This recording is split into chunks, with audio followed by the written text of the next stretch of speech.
ബഹുമാനപ്പെട്ട മുഅ്മിനീങ്ങളെ, പ്രിയപ്പെട്ട ജ്യേഷ്ഠാനിക സുഹൃത്തുക്കളെ, സഹോദരന്മാരെ, അല്ലാഹു സുബ്ഹാനഹു വ തആല ജുമുഅക്ക് വേണ്ടിയുള്ള നമ്മുടെ ഒരുമിച്ചുകൂടെ നമ്മിൽ നിന്ന് സ്വീകരിക്കുമാറാകട്ടെ. അല്ലാഹു അവൻ ഇഷ്ടപ്പെട്ടവന്റെ സ്വാലിഹീങ്ങളിൽ ഫായിസീങ്ങളിൽ നമ്മെ ഉൾപ്പെടുത്തി അനുഗ്രഹിക്കുമാറാകട്ടെ. നമ്മിൽ നിന്ന് സംഭവിച്ചു പോയ മുഴുവൻ വീഴ്ചകളും കുറവുകളും അല്ലാഹു വിട്ടുപുറത്തു മാപ്പാക്കി തരുമാറാകട്ടെ. പ്രിയമുള്ളവരെ, നബി സല്ലല്ലാഹു അലൈഹി വസല്ലമയിൽ നമുക്ക് ഉത്തമമായ മാതൃകയുണ്ട് എന്ന് പരിശുദ്ധ ഖുർആൻ സൂറത്തുൽ അഹ്സാബ് 21 വ്യക്തമായി പറയും. ലഖദ് ജാഅകും ഫീ റസൂലില്ലാഹി ഉസ്വത്തുൻ ഹസന. ലഖദ് കാന ലക്കും ഫീ റസൂലില്ലാഹി ഉസ്വത്തുൻ ഹസന. തീർച്ചയായും നിങ്ങൾക്ക് അല്ലാഹുവിന്റെ റസൂലിൽ ഉത്തമമായ മാതൃകയുണ്ട്. ആർക്ക്? ലിമൻ കാന യർജുല്ലാഹ വൽ യൗമൽ ആഖിറ വദക്കറല്ലാഹ കസീറ. അല്ലാഹുവിനെയും അന്ത്യനാളിനെയും പ്രതീക്ഷിച്ചുകൊണ്ടിരിക്കുന്ന, അല്ലാഹുവിനെ ധാരാളമായി സ്മരിച്ചുകൊണ്ടിരിക്കുന്ന ആളുകൾക്ക് തീർച്ചയായും അല്ലാഹുവിന്റെ റസൂലിൽ ഉത്തമമായ മാതൃകയുണ്ട്. ഉത്തമമായ മാതൃകയുണ്ടെന്ന് പറഞ്ഞാൽ ജീവിതത്തിന്റെ എല്ലാ തുറകളിലും, എല്ലാ മേഖലകളിലും നബി സല്ലല്ലാഹു അലൈഹി വസല്ലമയിൽ നമുക്ക് മാതൃകയുണ്ട് എന്നാണ് അതിന്റെ അർത്ഥം. വ്യത്യസ്തമായ മേഖലകളെ പ്രവാചക തിരുമേനി സല്ലല്ലാഹു അലൈഹി വസല്ലമ കൈകാര്യം ചെയ്തു. ഒരു മനുഷ്യൻ ജീവിതത്തിൽ വ്യത്യസ്ത റോളുകൾ അഭിനയിക്കേണ്ടി വരും. ബാപ്പയായി, മകനായി, അധ്യാപകനായി, ജോലിസ്ഥലത്തെ ജോലിക്കാരനായി, സാമൂഹിക മേഖലകളിലെ നേതാവായി, ചിലപ്പോഴൊക്കെ അനുയായികളായി, അങ്ങനെ മനുഷ്യന്റെ ജീവിതത്തിൽ വരാൻ സാധ്യതയുള്ള വ്യത്യസ്തമായ മേഖലകൾ. അതിലേറ്റവും പ്രധാനപ്പെട്ടതാണ് ഒരു വ്യക്തിയുടെ കുടുംബജീവിതം എന്ന് പറയുന്നത്. കുടുംബജീവിതം ഇസ്ലാമിൽ വളരെ വളരെ വളരെ പ്രധാനമാണ്. ഒരാൾ എല്ലാ വിവാദത്തുകളും ചെയ്യുന്നുണ്ട്, കുടുംബജീവിതത്തിൽ അവൻ അല്ലാഹുവിന്റെ റസൂലിനെ മാതൃകയാക്കുന്നില്ല എങ്കിൽ അവൻ നബിചര്യ പിൻപറ്റിയവനല്ല. കുടുംബത്തിൽ നിങ്ങൾ മാതൃകാ പുരുഷന്മാരാകണം. കുടുംബത്തിൽ പ്രവാചക തിരുമേനി സല്ലല്ലാഹു അലൈഹി വസല്ലമയുടെ ജീവിതത്തെ പിൻപറ്റുവാൻ നമുക്ക് സാധിക്കണം. അപ്പോഴാണ് നമ്മൾ മുത്തബിഉസ് സുന്നah, റസൂലുള്ളാഹിന്റെ സുന്നത്തിനെ അനുധാവനം ചെയ്യുന്നവരായി മാറുക. ഒരു കുടുംബനാഥൻ എന്ന നിലയിൽ, ഒരു ഭർത്താവ് എന്ന നിലയിൽ, എല്ലാ നിലക്കും പ്രവാചക തിരുമേനി സല്ലല്ലാഹു അലൈഹി വസല്ലമയുടെ ജീവിതം നമ്മുടെ മുന്നിൽ സുവ്യക്തമാം വിധം ചിത്രീകരിക്കപ്പെട്ടിരിക്കുകയാണ്.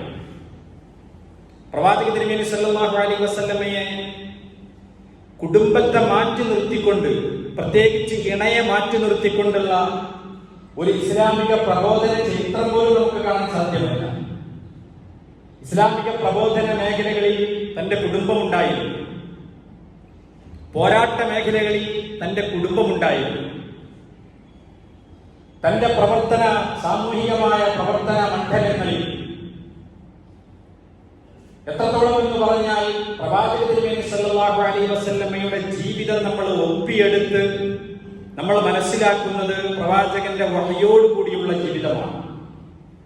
23 കൊല്ലത്തെ ജീവിതമാണ് റസൂൽ കരീം സല്ലല്ലാഹു അലൈഹി വസല്ലമയുടെ നുബുവത്തിന്റെ ജീവിതം. ആ ജീവിത കാലഘട്ടം തുടക്കം മുതൽ ഒടുക്കം വരെ കൃത്യമായി രേഖപ്പെടുത്തി വെച്ചിട്ടുണ്ട്. നബി സല്ലല്ലാഹു അലൈഹി വസല്ലമ ആ 23 വർഷം വ്യക്തമായി പറഞ്ഞാൽ ക്യാമറ കണ്ണുകൾക്ക് മുന്നിലാണ് ജീവിച്ചുകൊണ്ടിരുന്നത്. പ്രവാചകന്റെ സാമൂഹിക ജീവിതം മാത്രമല്ല, പൊതുപ്രവർത്തനങ്ങളും പൊതുജീവിതവും മാത്രമല്ല, റസൂൽ കരീം സല്ലല്ലാഹു അലൈഹി വസല്ലമയുടെ സ്വകാര്യമായ കുടുംബ ജീവിതത്തിൽ പറയാൻ പറ്റാവുന്ന അങ്ങേ അറ്റം വരെ നമുക്ക് പറഞ്ഞു തരുന്നു. പ്രവാചകന്റെ പത്നിമാർ, ഉമ്മഹാത്തുൽ മുഅ്മിനീൻ, റസൂൽ കരീം സല്ലല്ലാഹു അലൈഹി വസല്ലമയുടെ പ്രബോധന ദൗത്യത്തിന്റെ തുടക്കം ഹിറാ ഗുഹയിൽ നിന്നാണല്ലോ. അത് മുതലുണ്ട് നബിയുടെ പത്നി കൂടെ. ആ സന്ദർഭത്തിൽ ആദ്യമായി റസൂൽ കരീം സല്ലല്ലാഹു അലൈഹി വസല്ലം ഒരു പ്രബോധനത്തിന്റെ തുടക്കം എന്ന് പറഞ്ഞാൽ വഹീന്റെ ആരംഭമാണ്.